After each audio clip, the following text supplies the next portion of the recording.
wonder, know why it's for us to do or die. Okay, I was born and raised in Racine, Wisconsin. The Navy gets the gravy and the Army gets the beans. But I was in the Navy. When I got on the ship, I actually became a postal clerk. I went to Jamaica, I went to the Virgin Islands, I went to Puerto Rico. I mean, I have no regrets. The Navy was good to me. In sports a little bit back then, I played basketball and baseball. Not until about 9th grade. And before that, I was barely getting by. But I had a couple of teachers that were more inspiring to me. Pride of patriotism, I guess.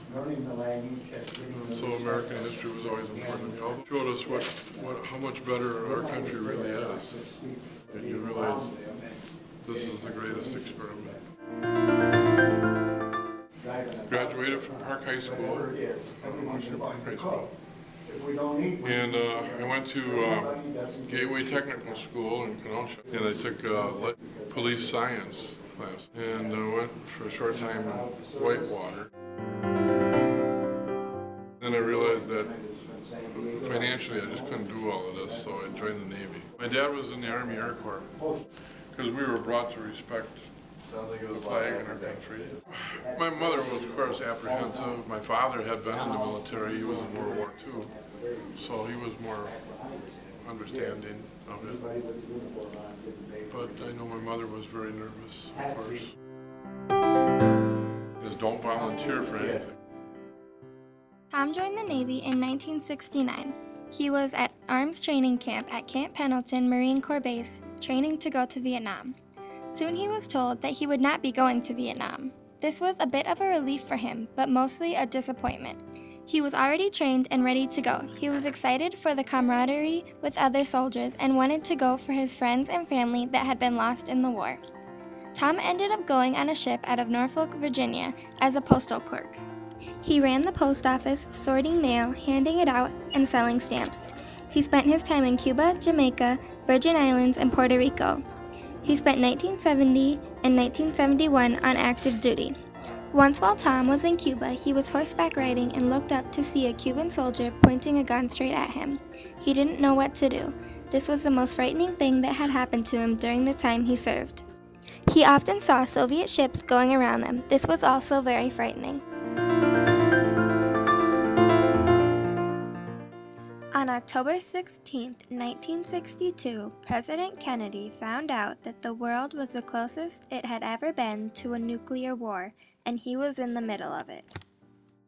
He had been notified that the Soviets were building bombs in Cuba. JFK quickly assembled XCOM, a group of his 12 most important advisors. On October 22nd, Kennedy announced the discovery to the rest of America and demanded the removal. Good evening, my fellow citizens. This government, as promised, has maintained the closest surveillance of the Soviet military buildup on the island of Cuba. Within the past week, unmistakable evidence has established the fact that a series of offensive missile sites is now in preparation on that imprisoned island. The purpose of these bases can be none other than to provide a nuclear strike capability against the Western Hemisphere.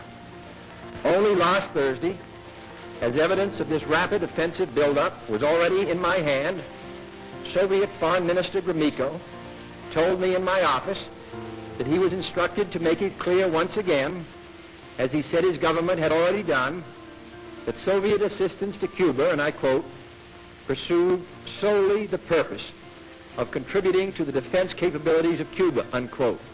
On October 25th, Kennedy raised military readiness. On the 26th, XCOM received a letter from Khrushchev, the leader of the Soviet Union, saying he would remove all weapons and personnel if the U.S. promised not to invade Cuba.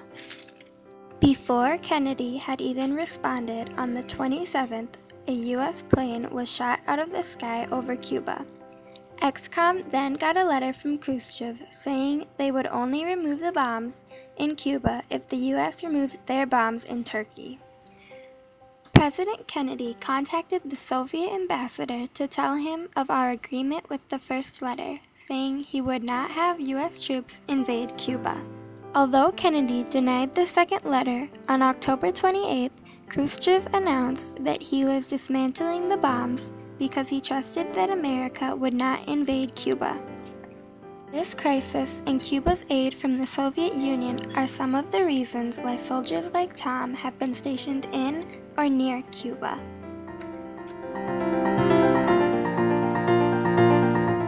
They told me to salute the ship because they had just saluted us. Civilian ships salute military ships first, and military ships salutes back. Well, they yelled to me. I'm just a kid. I'm 19 years old. I don't know anything about the Navy yet. I'm just going to weekly meetings. And the officer was yelling to me, salute the ship. So I turned around and I snapped too, you know. And they meant dip the flag. So it was kind of embarrassing. They all, everybody's laughing at me, you know. We were in San Diego in school, and a group of us wanted to go to Disneyland up in Anaheim, California.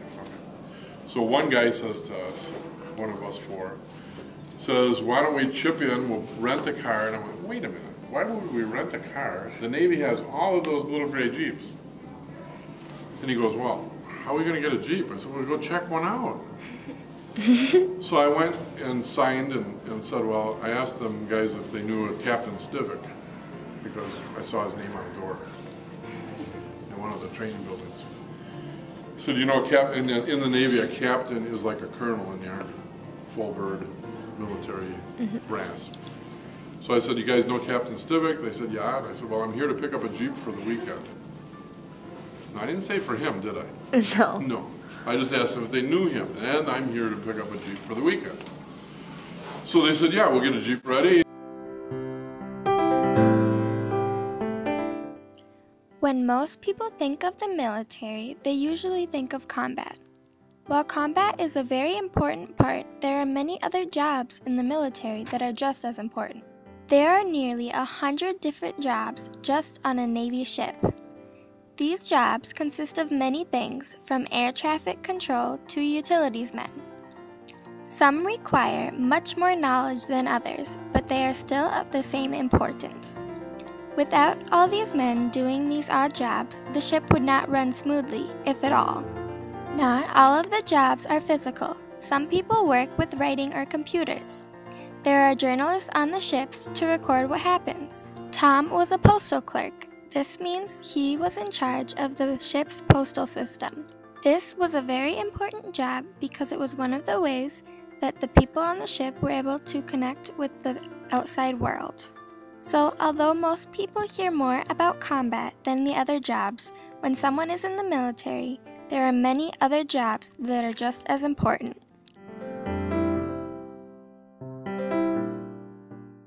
Due to a family crisis, Tom asked for a separation from active duty to go back to reserve status, but instead the Navy gave him a discharge. Before he had joined, he married his sweetheart, who was very happy for him to come home for good.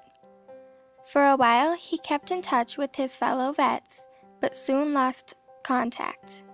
He started a family, and as his children got older, he became very involved in their lives. He was a part of the Boy Scouts of America and was a Cub Master for 7 years. He also coached his son's basketball team. Tom is now employed as an insurance salesman in Racine. He has had this job for 26 years. He still keeps in touch with his father and spends time with his wife and children as often as possible. Tom has no regrets. He has a beautiful, loving family. The Navy was good to him. Although it was hard being away from his family, the Navy taught him things he will never forget and brought him friends that made him a better person. He has lived a great life. The advice he would like to tell younger people going into the service is that you can't always see the big picture. You may not understand why you are being told to do something, but you should always do it anyways, because it's not for us to know why. It's for us to do or die. We would like to thank Tom for letting us hear all of his stories. We would also like to thank Tom and all other veterans for having the courage to serve their country. No matter how big or small their jobs may seem, they all are a very important piece in the puzzle that makes our country what it is today.